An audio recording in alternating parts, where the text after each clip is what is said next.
नमस्कार, मैं हूं पुण्य प्रसून वाजपेयी। दस्तक में बात आज सियासी गलियों की नहीं होगी, देश की गलियों की होगी। लेकिन उससे पहले एक तस्वीर सियासत और गली को जोड़ दीजिए। गोमती किनारे राज्य के मुख्यमंत्री योगी आदित्यनाथ बैठे हुए। तो देश का मतलब यह है कि आने वाले वक्त में जब गर्मी पड़ेगी, गोमती में पानी हर गर्मी में क्यों सूख जाता है, और जब जिक्र परियोजनाओं का होता है तो ऐसे में सौंदर्यीकरण पर करोड़ों अरबों रुपए क्यों बहाए जाते हैं।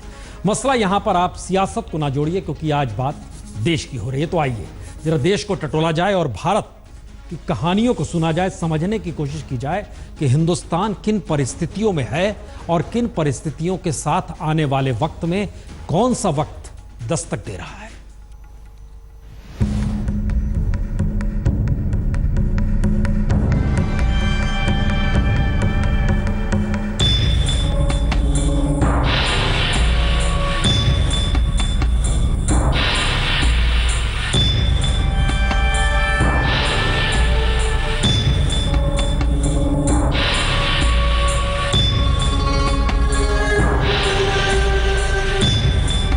ये नरमुंड किसान का है, खुदकुशी कर चुके किसान का। बढ़ती गर्मी, जमीन पर सूखा, सूखे से जूझते किसानों का नरमुंड, जो दिल्ली के जंतर मंतर पर किसानों ने कुछ इस तरीके से रख दिया है कि फरलांग भर की दूरी पर संसद तमिलनाडु के इन जिंदा किसानों के इस तरह नरमुंड बनने से पहले आवाज तो सुन ले। There is a heavy drought in Tamil Nadu. Lakhs and lakhs of farmers suffering in Tamil Nadu. 400 farmers commit suicide due to the drought. लेकिन दर्द की इस दास्तां की आवाज इतनी तेज भी नहीं कि संसद वाकई जाग जाए, और सरकारों के पास कोई विजन भी नहीं कि आखिर कैसे गर्म होती जमीन से बचा जाए। कमजोर मानसून के वक्त किया क्या जाए। प्रदूषण गर्म मौसम में हवा को जहरीला बना देता है, उससे बचा कैसे जाए। बावजूद इसके कि स्काईमेट ने संकेत दे दिए हैं सूखा इस बरस भी पड़ सकता है, मानसून सामान्य से कम रहेगा। मार्च बीतते बीतते दिल्ली ही गर्म होने का नया इतिहास रच देगी। बावजूद इसके पिछले बरस प्रदूषण की वजह से बंद किया गया बदरपुर थर्मल पावर प्लांट फिर शुरू कर दिया गया है। यानी दिल्ली में ही बदरपुर थर्मल प्लांट का विकल्प इस गर्मी सरकार नहीं दे पाई। तो ये जानते समझते हुए निर्णय लिया गया कि बदरपुर प्लांट से कुल बिजली का 7.9% उत्पादन होगा और कुल प्रदूषण का 11% प्रदूषण बदरपुर प्लांट से ही निकलेगा। यानी पूरी दुनिया जब बहस कोयले से फैलते प्रदूषण को रोकने की दिशा में बढ़ रही है, तब भारत दुनिया का एकमात्र देश है जहां कोयले और लकड़ी से फैलता प्रदूषण कम होने की जगह बढ़ रहा है, यानी पर्यावरण से खिलवाड़। और इसका सबसे बुरा असर दिल्ली में ही दिखाई देने वाला है, क्योंकि मौसम वैज्ञानिकों के अनुसार अप्रैल के पहले सप्ताह में ही पारा 40 डिग्री के पार जा सकता है, और इसके चलते हवा में ओजोन गैस की मात्रा बढ़ने लगेगी, जिससे प्रदूषण का स्तर बढ़ जाएगा। यानी एक तरफ गर्म मौसम तो दूसरी तरफ कम बारिश, यानी किसानों के लिए और मुसीबत। ऐसे में किसानों की फिक्र है किसे? ये जंतर मंतर पर रखे खुदकुशी कर चुके किसानों के नरमुंडों से ही नहीं समझा जा सकता, बल्कि सुप्रीम कोर्ट ने 2015 के सूखे को लेकर 2017 में 10 राज्यों को यह कहकर नोटिस थमाया है कि जब वो किसानों को अनाज नहीं दे सकते तो फिर बाकी सुविधा कैसे और कब देंगे। भी सुप्रीम कोर्ट ने 9 राज्यों के चीफ सेक्रेटरीज को बुलाया है कि भाई ये बताओ कि तुम लोगों ने अभी फूड सिक्योरिटी एक्ट के तहत ग्रीवेंस रिड्रेसल ऑफिसर्स को क्यों नहीं अपॉइंट किया, तुमने स्टेट फूड कमीशंस को क्यों नहीं अपॉइंट किया, केंद्र सरकार से पूछा है कि तुम मनरेगा का पैसा क्यों काट रहे हो। तो जंतर मंतर पर पड़े नरमुंडों को इंतजार तो सरकार से राहत का है, लेकिन शायद सुप्रीम कोर्ट की पहल कोई काम कर दे तो स्वराज अभियान अब अदालत का दरवाजा खटखटाएगा। लेकिन जरा कल्पना कीजिए, जब हर कोई जान रहा है कि गर्म होती जमीन को हरियाली चाहिए, तब राजस्थान के जोधपुर की ये तस्वीरें रोंगटे खड़ी कर सकती है, क्योंकि यह ललिता नाम की उस लड़की का शव जमीन पर पड़ा है जिसने पेड़ काटने का विरोध किया। तो गांव के पटवारी से लेकर सरपंच तक ने चौकीदारों के साथ मिलकर इसे जिंदा जला दिया। अजीबोगरीब स्थिति है। दरअसल प्रशांत भूषण ने अदालत का दरवाजा खटखटाया था 10 राज्यों को लेकर 2015 में जो सूखा पड़ा था। दिल्ली के जंतर मंतर पर वो लोग नरमुंड लेकर आए हैं जो कि जनवरी 2016 से सूखा भोग रहे हैं, और अब स्वराज अभियान कह रहा है कि वो अदालत का दरवाजा तमिलनाडु के मुद्दे को लेकर खटखटाएगा, यानी या खुद सो मोटो सुप्रीम कोर्ट को लेना चाहिए। लेकिन एक जिक्र हम आखिरी लाइन में कर गए कि दरअसल इस देश के भीतर वाकई कोई विजन किसी के पास है नहीं। मसला यह नहीं कि गर्मी पड़ेगी, मसला यह भी नहीं प्रदूषण फैलेगा।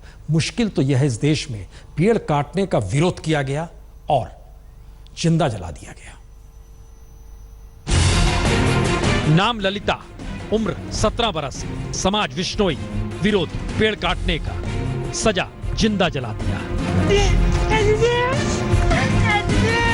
तो इतिहास 400 बरस पुराने इस क्रूर तरीके से सामने आएगा, ये जोधपुर के विश्नोई समाज ने कम से कम आज के दौर में तो नहीं सोचा होगा। मगर अपने ही खेत में लगे पेड़ को काटने से बचाने की एवज में पटवारी और सरपंच ही जिंदा जला देंगे, यह तो इस इलाके में कभी किसी ने सोचा ही नहीं। क्योंकि करीब 400 बरस पहले 1730 में जोधपुर के महाराजा ने महल बनवाने के लिए खिजड़ी के पेड़ काटने का आदेश दिया था। तो विश्नोई समाज के 363 लोगों ने पेड़ बचाने के लिए उस वक्त बलिदान दे दिया था। और उसी इलाके में पेड़ काटने का विरोध कल जब ललिता ने किया तो उसे जिंदा जला दिया गया और उसकी छोटी बहन को लगता रहा बड़ी बहन मरी नहीं है।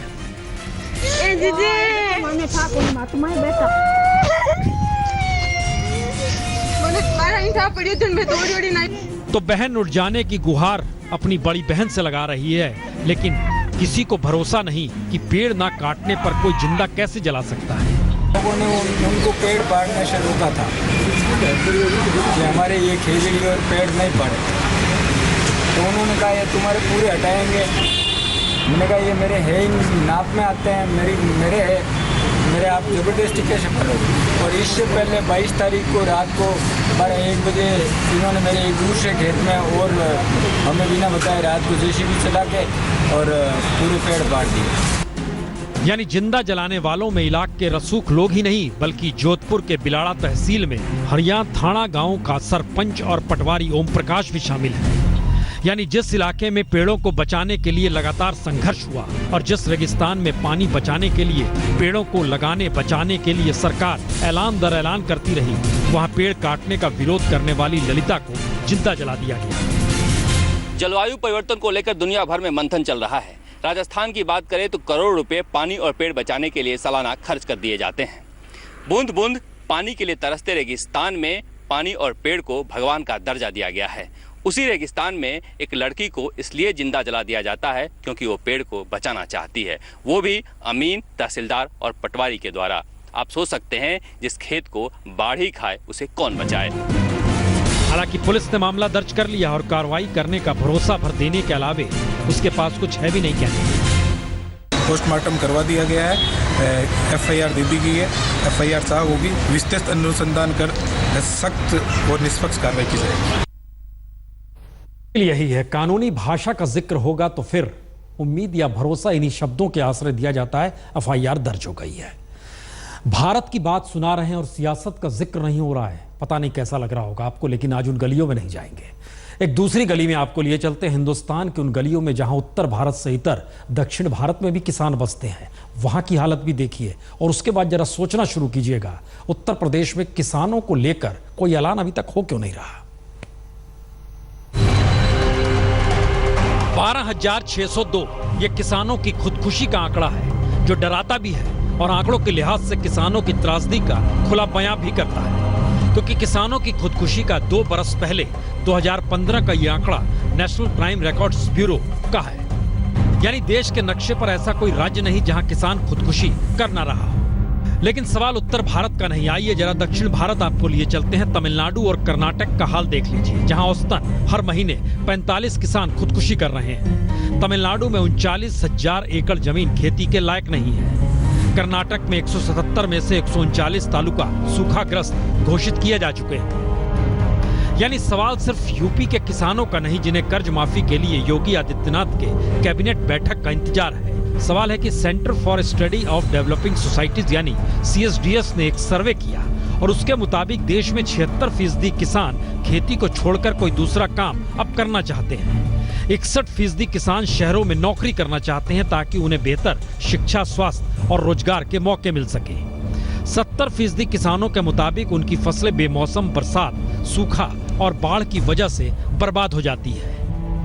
और इससे लगी हुई एक एनएसएसओ की रिपोर्ट है जो बताती है कि देश के किसान परिवारों पर औसतन 47,000 रुपए का कर्ज है। तो दिल्ली के जंतर मंतर पर खुदकुशी कर चुके किसानों के ये नरमुंड को देखकर कौन किसानों की त्रासदी का रास्ता निकालना चाहेगा, क्योंकि देश का सच तो यह भी है कि यूपी में किसानों के हक के पैसे भी अखिलेश सरकार किसानों को दे नहीं पाई।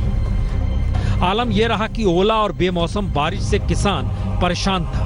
मदद के लिए राज्य सरकार ने 1,700 करोड़ रुपए जारी भी कर दिए, लेकिन नौकरशाही या कहें अफसर सिर्फ 480 करोड़ रुपए ही किसानों तक पहुंचा पाए। अब वित्तीय बरस खत्म होने पर तमाम जिलों के डीएम रकम वापस करने के लिए मारे मारे भटक रहे हैं। हम लोग 18 से 20 घंटे कार्य करने के लिए आए हैं। जो 18 से 20 घंटे हम लोगों के साथ काम कर सकते हैं तो वही यहाँ रहे, अन्यथा लोग अपना रास्ता तैयार कर ले। तो यूपी में सत्ता बदल चुकी है और अधिकारियों के पसीने छूट रहे हैं, क्योंकि अब ये सवाल तो होगा ही, अफसर किसानों के लिए जारी रकम खर्च क्यों नहीं कर पाए। क्योंकि आलम तो यह रहा, लखनऊ यानी सूबे की जिस राजधानी में खुद सीएम अखिलेश यादव बैठे रहे, वहां के डीएम ने पीड़ित किसानों को एक पैसा नहीं बांटा और 60 करोड़ 67 लाख रुपए की रकम धरी की धरी रह गई। 39 जिलों ने 50% मदद भी नहीं बांटी। मथुरा, कानपुर, हापुड़ और हमीरपुर ने रकम सरेंडर कर दी। तो मनाइए, किसानों की बात करते करते देश में चुनाव तो हो गए और सत्ता भी बदल गई, लेकिन वाकई कोई किसानों के हक को दिला दे, अन्यथा जंतर मंतर पर किसानों के ये नरमुंड कहीं इस देश के किसानों का सच ही ना बन जाए। आपको वाकई अजीबोगरीब लग सकता है, 1995 के बाद से इस देश में किसानों की खुदकुशी की तादाद अगर गिनना शुरू कीजिएगा, लाखों लाख में। कितने लाख, किस रूप में, इन आंकड़ों का जिक्र करके हमें लगता है किसानों में निराशा पैदा नहीं करनी चाहिए। लेकिन बावजूद इसके इस देश की नीतियां ऐसी, उन नीतियों के आश्रय किसी भी राज्य का किसान ऐसा नहीं जो कर्ज मुक्त हो। एक तस्वीर उसकी दिखाते हैं। उत्तर प्रदेश में 69,081 करोड़ ये कर्ज है सिर्फ किसानों पर। पंजाब में 69 करोड़ 355 करोड़, महाराष्ट्र में 40,672 करोड़, राजस्थान में 40,055 करोड़, आंध्र प्रदेश में 33,421 करोड़ ये सिर्फ किसानों पर कर्ज है। 32,787 करोड़ पश्चिम बंगाल में, कर्नाटक में 32,775 करोड़, बिहार में 30,156 करोड़, मध्य प्रदेश में 27,414 करोड़, तमिलनाडु में 26,780 करोड़, उड़ीसा में 25,830 करोड़। ये एक स्थिति है राज्यों की जहां पर किसान कर्ज में डूबा हुआ है। आप कह सकते हैं उससे उबरेगा कैसे? फिर साहूकार की नीति चलेगी। इस देश के भीतर अवैध मीट के धंधे बंद हो रहे हैं, बूचड़खाने बंद हो रहे हैं, और अवैध तरीके से इस देश के भीतर के रोजगार को अगर बंद कर दीजिए तो इकोनॉमी को एक नई दिशा देनी होगी। वो इकोनॉमी कौन सी होगी नहीं कोई जानता है।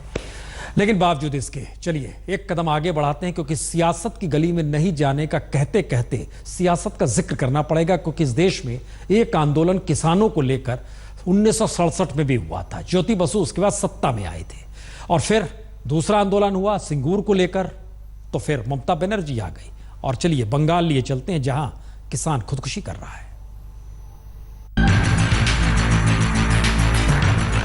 तो जिस सिंगूर और नंदीग्राम आंदोलन के आश्रय ममता बनर्जी ने किसानों के हक का सवाल उठाया और सत्ता हासिल की, उन्हीं ममता बनर्जी के दौर में किसानों की खुदकुशी का सिलसिला जारी है। वजह सूखा नहीं बल्कि फसल की ज्यादा पैदावार है। कोल्ड स्टोरेज में आलू रखने के लिए जगह नहीं, तो किसान आलू की फसल जलाने को मजबूर, और कर्ज चुकाने का पैसा नहीं तो खुदकुशी आखिरी हथियार। और आलम यह कि बीते चंद दिनों में 6 से ज्यादा किसान खुदकुशी कर चुके हैं। বাজার অনুযায়ী আমাদের তো অনেক টাকা লোকসান। আমাদের তো বিঘা পিছু যে খরচ হয়েছে সেই খরচ থেকে তো হাফ টাকারও আলু হচ্ছে না। আলুর ফলন খুব ভালো হয়েছে, আলুর ফলন খারাপ হয়নি, কিন্তু বাজারে বছর যা পরিস্থিতি, আমরা গরু মোষকে বোধহয় খাওয়াতে হবে, আমাদের বিক্রি করতে পারছি না কোথাও। मालदा जिले के हबीबपुर, रतुआ और दमन गोगिन जैसे इलाकों में बीते एक हफ्ते में 50 से 60 क्विंटल आलू जलाया जा चुका है। दरअसल किसानों को कतई उम्मीद नहीं थी कि आलू की पैदावार इतनी अच्छी होगी। सिर्फ मालदा जिले में आलू का उत्पादन बीते बरस के 120 लाख टन से बढ़कर 140 लाख टन हो गया, और यही हाल पश्चिमी मिदनापुर से लेकर वर्धमान तक के कई इलाकों का है। किसानों की समस्या यह है कि बीज बोने, फर्टिलाइजर खरीदने और बाजार तक आलू पहुंचाने जैसे तमाम कामों में जितना पैसा खर्च होता है उसका आधा भी मिल नहीं पाता। সরকারি কোনো সাহায্য পাওয়া যাচ্ছে না, আর 8 বছর থেকে আলুও লাগাবো না, চাষও করবো না। আলুর ফলনটা কেমন? ফলনটা ভালো হচ্ছে, ফলনটা যা হচ্ছে খুব ভালো হচ্ছে, এই জন্য ফলনে আমরা যা পাচ্ছি তো খুব ভালো পাচ্ছি, দাম পাচ্ছি না। तो मुश्किल 3 है। पहली, जरूरत के मुताबिक कोल्ड स्टोरेज है नहीं, बाजार तक सामान ले जाने की हैसियत किसान की है नहीं, किसानी में लगाई गई रकम भी वापस घर नहीं आ रही। और इन्हीं सवालों को लेकर चुनाव के वक्त ममता बनर्जी ने कहा था किसानों की फसल की पूरी खरीद की व्यवस्था सरकार करेगी। लेकिन फसल जलाते किसानों की इन तस्वीरों के बीच किसानों की खुदकुशी ने सरकार के तमाम दावों की पोल खोल कर रख दी है। अलबत्ता ममता बनर्जी का दावा अब यह भी है कि फसल खरीदी जा रही है और जो परेशानी है उसकी वजह नोटबंदी है। এই নোটবন্দির খেলায় অনেকে প্রবলেমে পড়েছেও, 2.5 টাকা থেকে 3 টাকার মধ্যে সেল করতে বাধ্য হচ্ছে, তাদের কিছু করার নেই। तो सवाल तो कई उठ सकते हैं, लेकिन किसान करे तो क्या करे। एक तरफ सूखे से जूझता है तो दूसरी तरफ बम्पर पैदावार भी उसके लिए मुश्किल पैदा कर देती है। लेकिन सूखे का संबंध कुदरत से है तो बम्पर पैदावार को रखने की व्यवस्था का ना होना सीधे तौर पर सरकार को कटघरे में खड़ा करती है। लेकिन मुश्किल यही है, किसान अब भी वोट बैंक नहीं है और उसकी समस्याएं अभी भी मुख्य धारा की समस्या नहीं है, तो उसे उसी हाल पर छोड़ा जा चुका है। ये भी एक अजीब विडंबना है कि जिस राजनीतिक दल ने सिंगूर से अपने आंदोलन की शुरुआत की थी ये कहते हुए कि वो किसान के हक की हर वो बात करेंगे, वो सत्ता पक्ष में आने के बाद उस किसान की भाषा तो क्या उसका दर्द और मर्म तक भूल चुके हैं। एक के बाद एक लग रही फसल में आग ये बताती है कि इस बार गर्मी में सिर्फ सूरज ही नहीं चमकेगा बल्कि किसान की वो फसल भी झुलसेगी जिसे अब तक उसने अपने पसीने से सींचा है। मालदा में भास्कर रॉय और सुजाता मेहरा के साथ मनोज्ञा लोईवाल, कोलकाता, आज तक। बहुतेरे सवाल आपके जहन में होंगे। सियासी गलियों में गए नहीं, भारत का जिक्र करते करते भारत की गलियों में घूम रहे हैं, तो ऐसे में हो सकता है आपके जहन में गीत आए, वो रीत प्रीत भारत की बात सुनाता हूं, बिल्कुल नहीं। उन्हीं गलियों का जिक्र होगा जिन गलियों में नहीं गए। गीत सुनिए।